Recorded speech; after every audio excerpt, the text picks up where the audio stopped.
Maintenant, venons-en au 40 page 26. Alors le 40 page 26, je vous avais dit qu'il n'était pas forcément nécessaire de calculer de gauche à droite. Vous faites comme bon vous semble.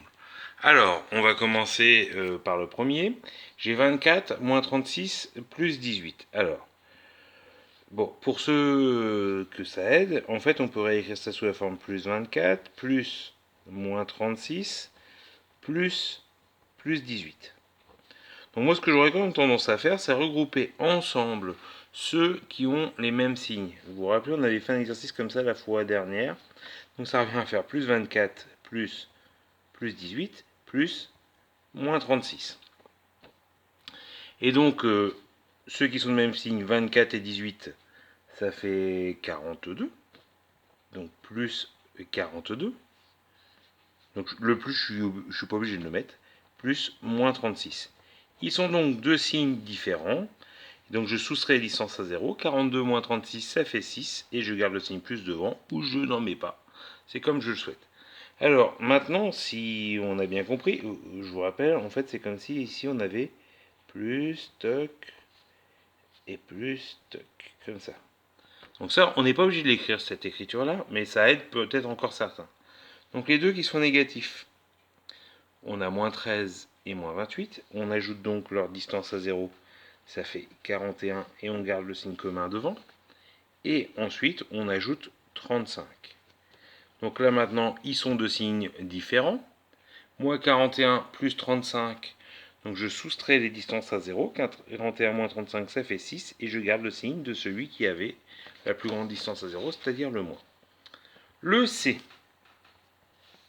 Moins 8, moins 4, plus 12. Alors là, en fait, je vais essayer de faire sans les parenthèses. Moins 8, moins 4, plus 12. Donc ça revient à faire moins 8 plus moins 4. Donc ils sont tous les deux de même signe. Donc j'ajoute les distances à 0 et je garde le signe moins devant. Donc ça revient à faire moins 12 plus 12. Donc là, j'obtiens 0 sans difficulté. Passons maintenant au D. Alors moi, ce que je vous conseille de faire, là, il n'y a rien d'écrit dessus. Je vous conseille de mettre déjà tous ceux qui sont avec le signe plus. Donc quand il n'y a rien devant, c'est un plus. 18, plus 4. Après, je reprends le moins 8, le moins 14. 18 plus 4, ça fait 22. Moins 8, moins 14, puisqu'ils sont de même signe. Attention, il ne faut pas faire 8 moins 14, il faut faire moins 8, moins 14. Donc 8 plus 14, ça fait 22. Et je garde le signe moins devant. Et j'obtiens 0. Le E, j'ai moins 23, moins 21, plus 44. Donc moins 23, moins 21. Donc ça revient à faire moins 23 plus moins 21. Ils sont de même signe, je garde le signe commun. Et j'ajoute les distances à 0, j'obtiens 44. Donc moins 44 plus 44. Et j'obtiens à nouveau 0. Le F. Je vais prendre les positifs d'abord. 14 plus 56 moins 23 moins 33. Donc pour le 14, plus 56, donc ceux qui sont positifs, donc j'ajoute les distances à 0, j'obtiens 70. Et après, j'ai moins 23 plus moins 33. Donc en fait, ça revient à ajouter deux nombres de même signe, donc je peux mettre le signe moins devant. 23 plus 33, ça fait 56.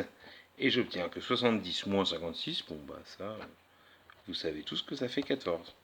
Donc en fait, nos écritures de nombres relatifs se rapprochent et peuvent se confondre avec les écritures qu'on avait habituellement sur les autres calculs. Donc pour ceux qui ont encore besoin de revenir à l'écriture avec parenthèses, n'hésitez pas à le faire, ça peut aider. Ou alors, sinon vous imaginez avec votre imagination qu'en fait, quand il y a un moins devant, c'est pas une soustraction, c'est l'addition de l'opposé. Donc ça, c'est vraiment important à comprendre. En fait, ce qui se passe, c'est que la soustraction n'est pas une vraie opération, c'est un arrangement qu'on a pu faire pour exprimer certains problèmes, mais la soustraction, c'est une addition particulière. Voilà, je vous souhaite bon courage pour la suite.